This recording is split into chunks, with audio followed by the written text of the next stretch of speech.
É uma satisfação poder estar aqui com os senhores e poder ministrar a palavra do Senhor, nosso Deus. Eu agradeço pastor Marcos, senador Marcos Rogério, que meu amigo já de longa data e que me apresentou para estar aqui nesta oportunidade. Louvo ao Senhor. É a primeira vez que eu estou em Brasília. Não conhecia ainda aqui a cidade, não conhecia nada e fico feliz de poder conhecer a capital do nosso país. Eu moro já há 20 anos na Nova Zelândia, como o senador acabou de dizer. Estou fazendo missão já há mais da metade da minha vida. Estou fora do Brasil. A Nova Zelândia é o 5º país que eu moro fazendo missões. Trabalhei em alguns países de língua hispana e hoje num país de língua inglesa. Estamos fazendo missão em 16 países, trabalhando, levando a palavra de nosso Senhor e Salvador Jesus Cristo. E me alegro em poder estar aqui e saber que, além de deputados e senadores, eu vejo aqui irmãos e irmãs em Cristo Jesus. Homens e mulheres que servem ao Senhor e que entregaram sua vida ao Senhor Jesus Cristo, que são lavados e redimidos pelo sangue de Jesus Cristo. Louvo ao Senhor pela vida dos senhores, das senhoras que estão aqui fazendo esta reunião todas as quartas-feiras, levando o Evangelho de Jesus Cristo a muitas pessoas e orando pela nossa nação brasileira. A palavra que eu tenho na manhã de hoje está registrada no livro de Lucas, no capítulo 16 e o versículo de número 23. Claro que eu vou resumir bastante, mas quero deixar aqui para a reflexão de todos nós. Lucas capítulo 16, versículo 23, diz assim: E no inferno ergueu os olhos, estando em tormento, e viu ao longe Abraão e Lázaro no seu seio. Essa é uma parábola que o Senhor Jesus Cristo, depois de observar os risos de um grupo de fariseus, menosprezando e zombando daquilo que ele falava, o Senhor Jesus passa a narrar esta parábola. É a única parábola que nós encontramos um nome que ele cita aqui, Lázaro. Talvez por ele ter tido um amigo chamado Lázaro, e as circunstâncias são um pouco parecidas, porque um havia morrido e o Senhor ressuscitou, e esse, a Bíblia, ele conta que também morreu. E a Bíblia, o Senhor, ele narra a história de um rico e de um homem pobre, que a Bíblia diz que jazia à porta deste rico, era um homem enfermo, cheio de chagas, e que os cães o lambiam. Ou seja, podemos olhar e lembrar também do patriarca que, numa certa ocasião, foi acometido por uma enfermidade, e todos nós conhecemos, que era Jó. E observamos que ambos eram a personificação da miséria. E o Senhor narra essa história, mostrando aqui aos fariseus, trazendo uma lição do mundo espiritual, e ele diz que o rico morreu e o Lázaro também morreu.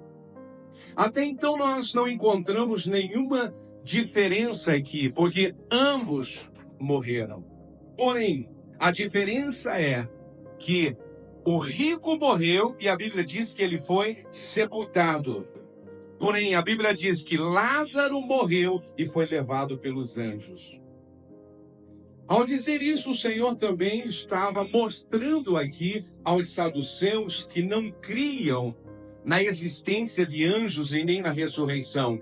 Então, em todas as palavras, nas citações, o Senhor aqui ele está mostrando tanto aos fariseus como aos saduceus. Aos fariseus pela sua avareza, pelo o apego ao dinheiro. E ele mostra a posição do rico, que era um homem que banqueteava todos os dias, enquanto ao pé da sua porta, um homem enfermo, cheio de chagas, e que era lambido pelos cães, e isto nos mostra que este pobre Lázaro, ele não tinha nem forças para expulsar os cães que estavam ali o lambendo. A situação era decadente. Porém, o rico morreu. E como ele era rico, ele foi sepultado e teve um lindo sepultamento. Porém, o Lázaro, pela sua miséria, nem o sepultamento ele teve. Mas a Bíblia diz que ele foi levado pelos anjos. Nós observamos que, apesar do poder aquisitivo do rico, o Senhor não cita o seu nome. Ele não é lembrado pelo seu nome. Ele não tinha um nome nessa parábola. Porém, pobre Lázaro, o Senhor faz questão de citar o seu nome, o chama de Lázaro. E a Bíblia diz que ambos morreram, e um foi levado para o tormento eterno, mas o Lázaro foi levado ao seio de Abraão. E quando o Senhor, ele cita o seio de Abraão, para que nós aqui possamos entender melhor e observarmos o carinho de Deus para com aqueles que o servem. E o que o Senhor mostra, o que nos espera. Nós encontramos neste texto bíblico o Senhor dizendo que foi levado para o seio de Abraão. Mas o que era o seio de Abraão? O que era estar no seio de Abraão? Isso nos leva a observar quando a Bíblia diz que o discípulo amado, ele recostava a sua cabeça no peito, no seio de Jesus. A história e a cultura judaica, ela mostra que as mesas da época não eram mesas como as nossas, e sim mesas muito baixas, que em um salmo o salmista cita dizendo que a mesa fosse como uma armadilha para os seus inimigos, porque se não olhasse, podia tropeçar sobre a mesa e cair. E na cultura judaica, as pessoas, quando assentavam-se quase deitando. Então, eu, por exemplo, me assentava com o cotovelo lá embaixo e o outro vinha e a sua cabeça encostava no meu peito. Então, quando o Senhor fala que Lázaro foi levado para o seio de Abraão, o Senhor Jesus está dizendo que quem vai, ele encosta a cabeça no peito do Pai. Porque Abraão aqui é a tipologia de Deus. Ou seja, quando nós partimos dessa vida, como disse Paulo, não morre, mas dormiremos no Senhor, nós vamos também estar no seio de Deus. Ou seja, estaremos encostando a nossa cabeça no peito de Deus. Isso demonstra o carinho, o amor e como que Deus nos recebe. Não vai nos receber distante, mas Ele vai nos receber no seu peito, nos seus braços. Esse é o carinho do Senhor. Quando eu olho para este texto bíblico, eu observo várias lições que o rico aprendeu. Não Lázaro, porque Lázaro não precisava mais de nenhuma lição. Tudo o que ele tinha que fazer, ele já fez em vida. Em vida. Agora, a Bíblia diz que é ordenado ao homem morrer uma só vez e depois disso vem o juízo. As lições que o rico não colocou em prática nessa vida, agora ele passa a querer pô-las em prática no inferno. E eu posso intitular esse sermão como as lições do inferno. Um pouco pesada, mas são as lições que o rico aprendeu no inferno. Porém, agora era tarde demais. A primeira lição que o rico aprendeu no inferno. A Bíblia diz que ele, estando em tormentos, ele ora ao pai Abraão e diz: Pai Abraão, pede para que Lázaro molhe apenas a ponta do dedo na água e venha e me refresque. Ele acreditava que tão apenas a ponta do dedo refrescaria, o aliviaria daquele tormento. Isso humanamente é impossível. Porém, essa água não era uma água qualquer. Aqui se trata da água dos céus. E a água dos céus, tudo que é do céu, tem poder sobrenatural. Ou seja, ele passa a aprender uma lição que ele rejeitava nessa vida. Ele passa a acreditar no poder da oração. Pai Abraão, ele ora. Ele nunca orou nessa vida. Teve toda a oportunidade, teve toda uma vida para orar. Mas ele nunca orou. Agora, lá no inferno, ele lembra que a oração tem poder. Ele acreditou. E olha que oração fervorosa, que muitas vezes nós não temos a fé que esse rico teve, porém, tarde demais. Ele acreditou de uma forma tremenda, sobrenatural, no poder da oração, orando ao pai Abraão, que se tão somente a ponta do dedo de Lázaro molhasse na água, o refrescaria, o acalmaria. Ele passa a crer que a oração, ela tem poder. Ela tem poder para transformar a vida do homem, para aliviar a dor do homem. O que essa lição nos ensina? Que enquanto nós estamos aqui, nós precisamos acreditar no poder da oração. É na oração que nós vamos acreditar nela e vamos esperar uma solução para tudo aquilo que nós buscamos. Aquilo que o homem não pode fazer é através da oração em Deus, confiando em Deus, que o Senhor pode solucionar. Que o Senhor pode transformar a nossa nação brasileira. Que o Senhor pode curar o presidente Bolsonaro, como foi orado aqui. Que o Senhor pode fazer com que projetos possam passar, com que portas possam se abrir. É no poder da oração. Aquilo que o homem não pode fazer, Deus pode fazer. E como disse um professor em uma aula de teologia, ele disse que Deus não pode fazer o impossível. Quando um aluno disse que Deus é o Deus do impossível, ele disse: não, Deus não pode fazer o impossível. E o aluno disse: como? Ele disse: porque Deus não conhece o impossível. Só pode fazer quando conhecemos o impossível. Mas Deus não conhece. Não existe impossível para Deus. Então ele não faz o impossível. O poder da oração. A oração, ela é poderosa. Quando nós passarmos a acreditar, como esse rico passou a acreditar no poder da oração, o Brasil será diferente. E nós estamos aqui. O rico acreditou, mas tarde demais. Tarde demais. Mas nós acreditamos. E hoje nós temos a oportunidade de orarmos. E eu louvo a Deus, estou conhecendo aqui este local de oração, este local de homens e mulheres, que além de senadores ou deputados, são servos de Deus, que servem a Deus, que acreditam em Deus e que oram pela nossa nação brasileira. Essa é a primeira oração. Se queremos ver uma mudança, nós precisamos orar. Nós precisamos clamar. A segunda lição que eu observo, que o rico passou a acreditar, foi no poder da pregação. Ele disse o seguinte, após Abraão dizer: não tem como, Lázaro, ir até aí e refrescar você desse tormento. Porque quem está aqui não passa para lá e o de lá não passa para cá. Acabou. Quem está no céu, está no céu. Quem está no inferno, está no inferno. Procure fazer de tudo em vida para estar no seio de Abraão.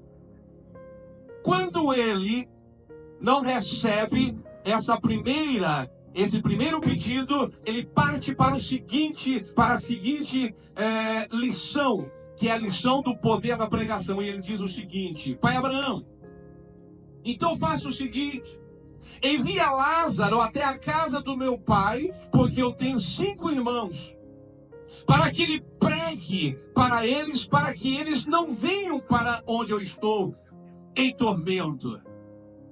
Ele creu no poder da pregação.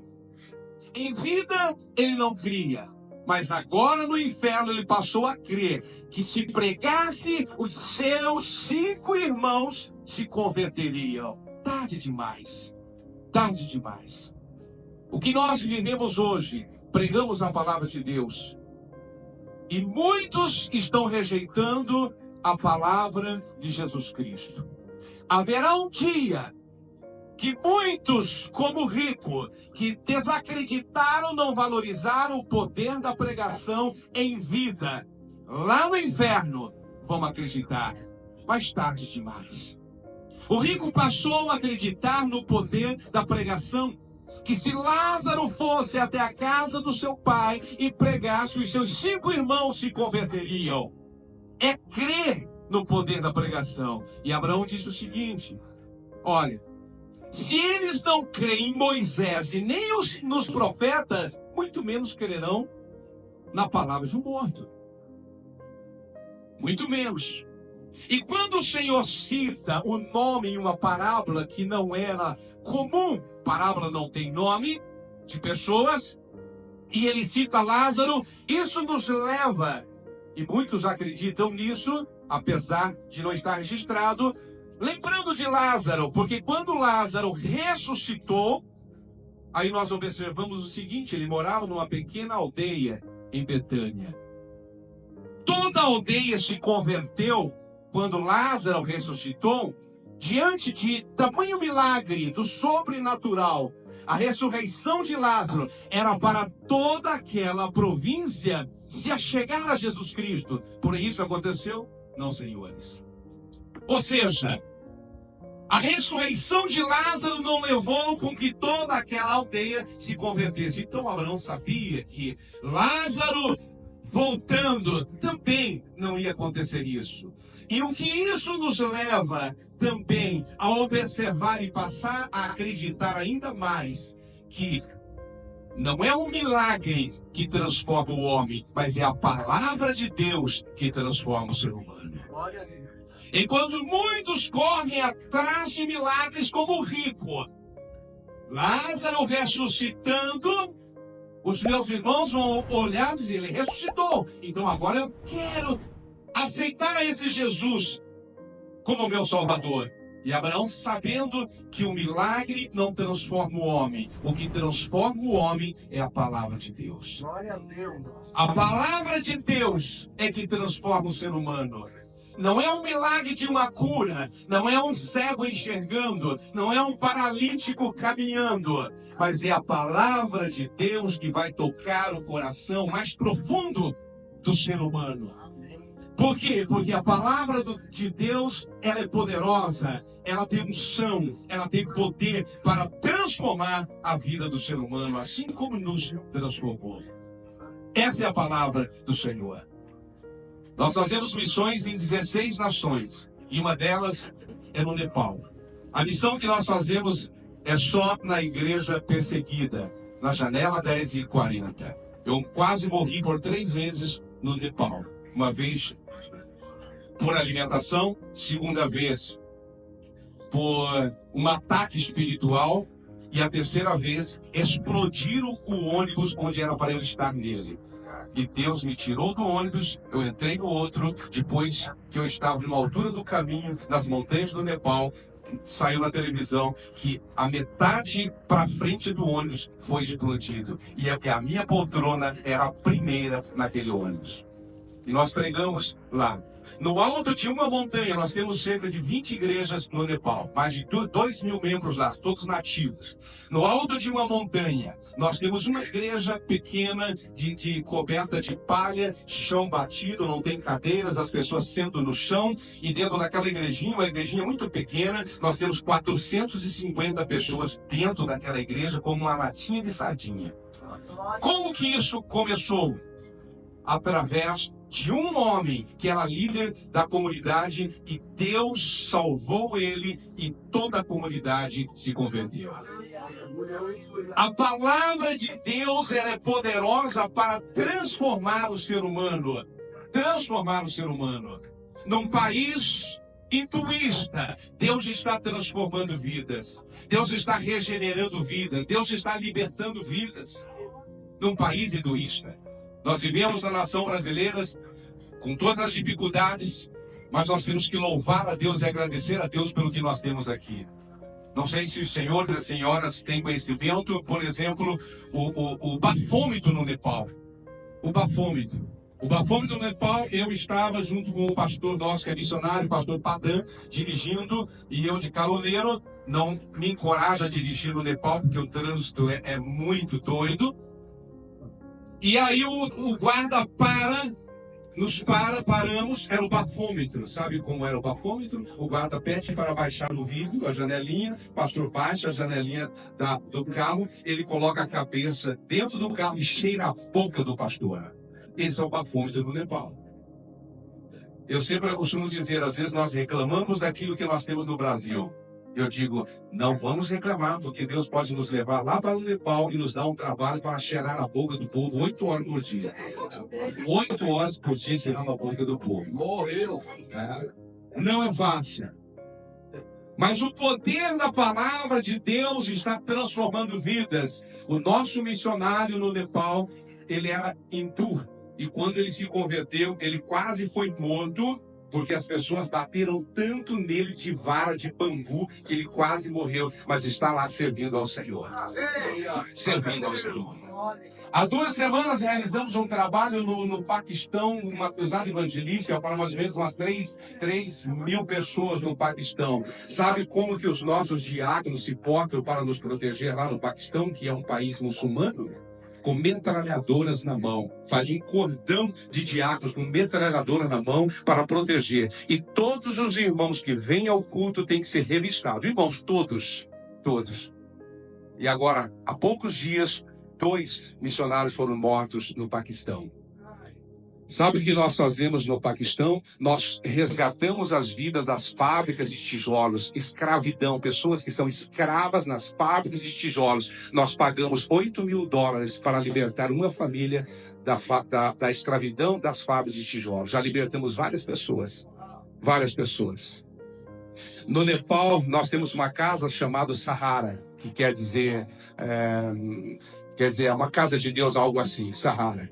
Nessa casa, nós resgatamos meninas do tráfico de prostituição. Levamos para essa casa. Temos um local que é um ateliê cheio de máquina de costuras. Nós temos um professor que ensina as meninas a costurar. Elas vendem as roupas, ganham dinheiro, costuram para elas e ali elas aprendem também a respeito de Deus.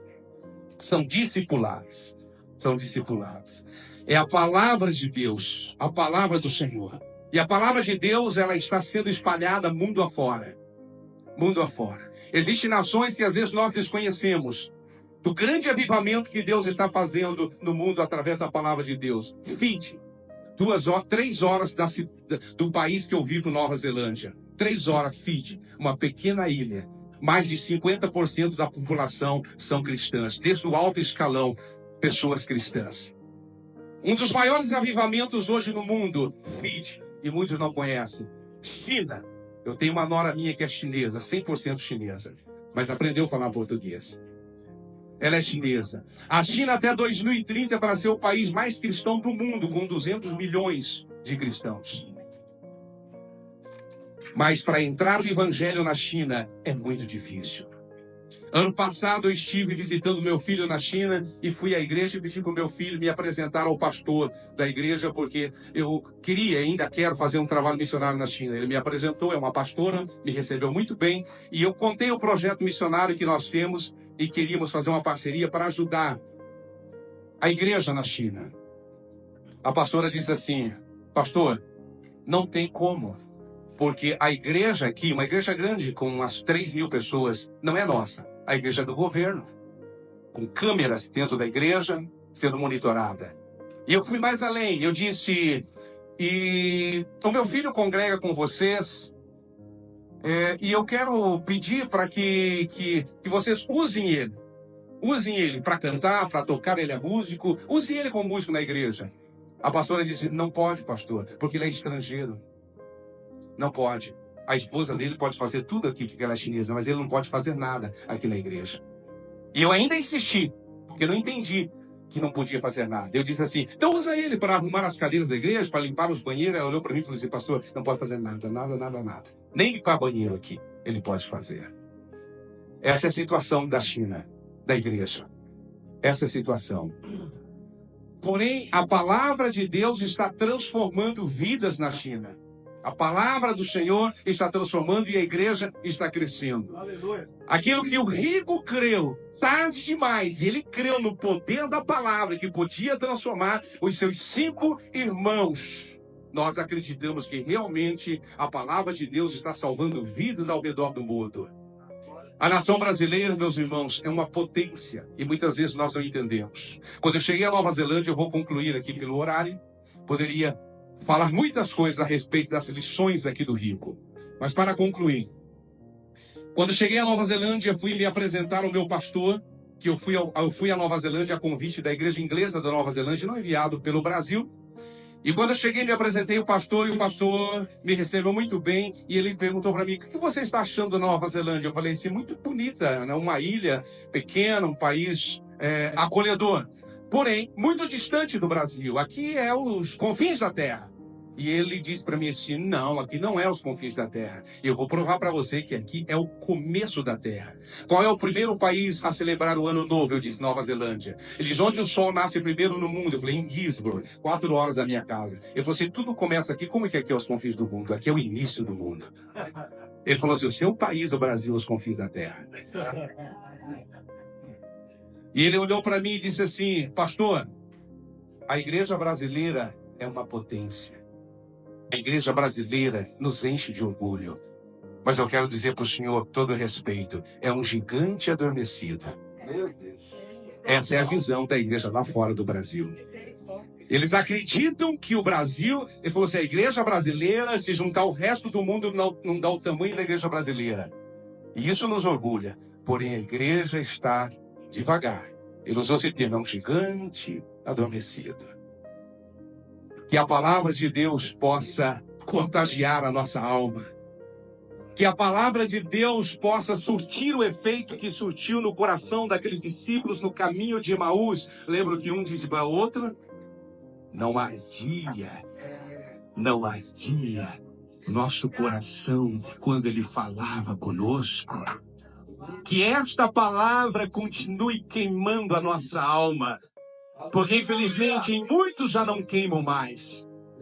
Mas que esta palavra, ela possa queimar a nossa alma, que ela possa queimar o nosso coração, e que cada dia mais nós possamos querer Deus em nós, amar mais ao Senhor, porque Ele é maravilhoso.